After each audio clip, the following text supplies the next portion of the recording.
kompleks kukuruza, veliki su bili i oni su nam spasili život. Ja sam bila 5 godina tada. 5 godina. I ja sam dugo godina strašno imala traume, sanjala sam po noći uvijek majku koja gori, jer je pala greda sa štale koja gori po njoj i ona je izgorila. Samo su je stopala, ostala čitava. I to je mene pratilo dugo. Ja sam 10 godina poslije, toliko sam željela da dođem u svoj kraj, da sve ono vidim. I došla sam gore, onaj moj rođak napravio kuću i štalu obnovio, opet kukuruzi. Ja u jednom momentu kao da vidim majku u plamenu, da ide prema meni. I toliko sam se uznemirila, ali to mi je pomoglo da je više ne sanjam te strašne scene. I onda sam rekla rođaku, molim te, daj mi iz bunara izvadi vode. Pa kaže, Sejo, pa mi još ne pijemo tu vodu. A zašto? Pa još je ona sva pomješana sa krvlju. Kako? Od koje krv? Pa od ovih žrtava i Šušnjara. Još to stalno krv se puni. Bunari su, to je možda 150 metara taj bunar udaljen od Šušnjara, malo je na više i ta se krv slijevala 10 godina poslije. Dobro. Kolega Mihajlo, vi ste živjeli u Sanskom Mostu. Da li ste vi znali prije ovog rata, posljednjeg rata, šta se dešavalo na Šušnjaru, ko je stradao, ko je počinio te zločine? Pa jesmo, znali smo, odmah da kažem da je Šušnjar po onom obimu i ono što se desilo jedna planetarna katastrofa. Dakle, nije to moglo biti tako tu, a da mi ne znamo o tome.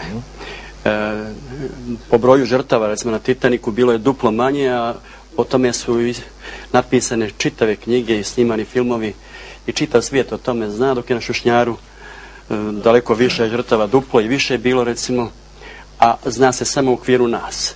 Otprilike, ja spadam u jednu generaciju onih ljudi koja je po Peru, koja je htjela da na jedan način Šušnjar izvuče iz te nekakve anonimnosti, da ne kažem po znacima navodnika, i organizovali smo književne susrete na Šušnjaru.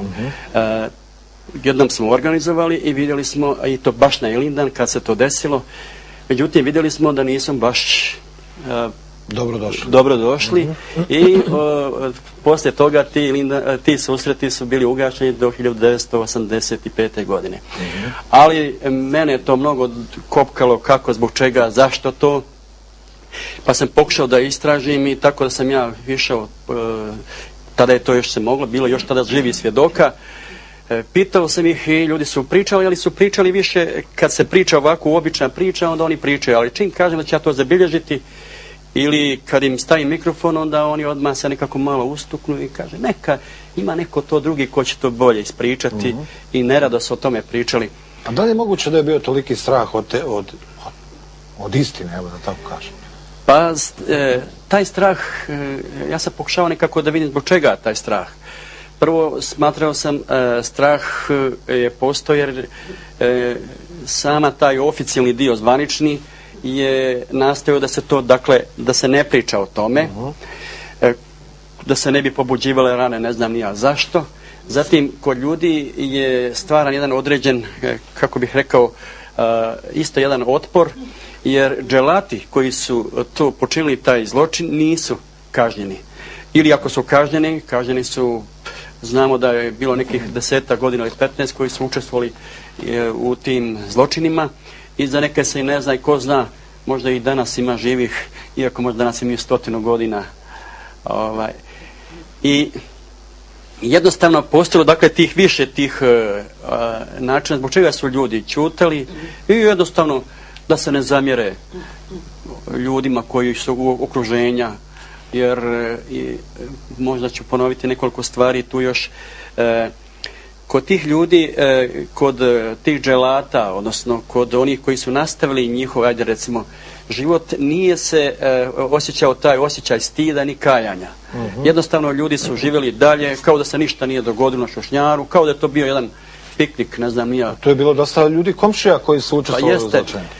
Obično mi kažemo kad se nešto desi, to su bili ljudi sa strane, bilo je ljudi sa strane malo, recimo, ali ono što se po onim pričama koji su meni ljudi pričali, kad sam pravio jednu knjigu o njima, šta se tu događalo, vidimo da baš ni lokalno stanovništvo nije ni malo, recimo da je bar neko otvorio prozor ili da je bar zavjesu pomjerio dok su provodili ljude, bilo bi im lakše. Kaže, vidjeli su da vira iza zavjesa, ali niko ništa nije pokušao da učini bilo šta. Jasno. Dobro, evo predložit ću sada da pogledamo prilog kolege Ajdina Cikote koji nam govori o tom pokolju Srba u Sanskom Mostu već na samom početku uspostavljanja zloglasne NDH. Vidjet ćemo prilog.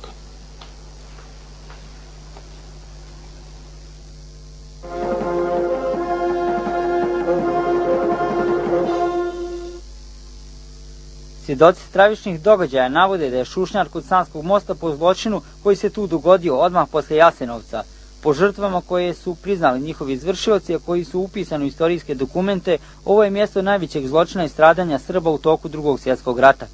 Prve žrtve ustaškog divljanja u Sanskom mostu bili su Rajko Stojanović i Marko Đurađ Kondić.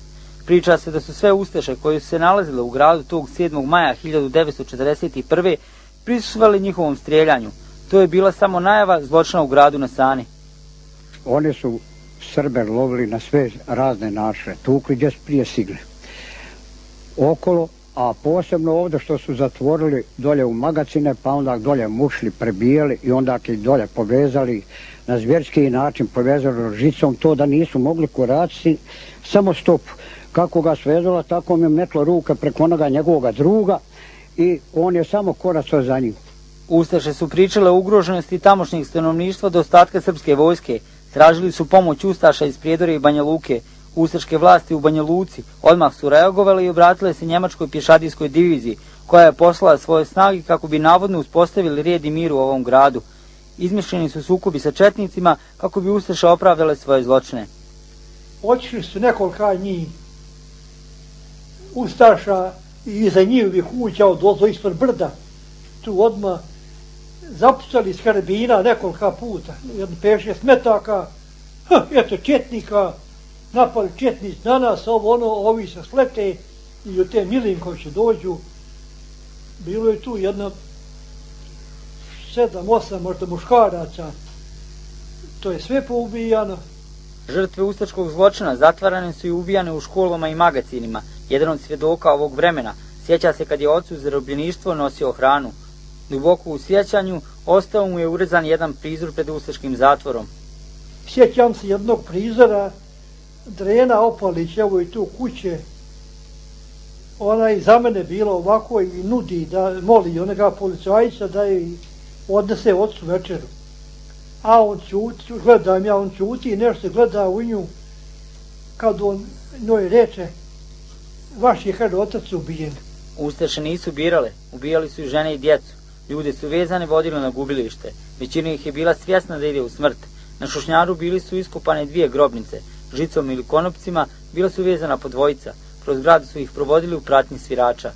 Doće jednu grupu pa ako postroje ovdje baš kraj ovoga, znaš, to uvati se stroj ondale, skroz do rupe ove gore.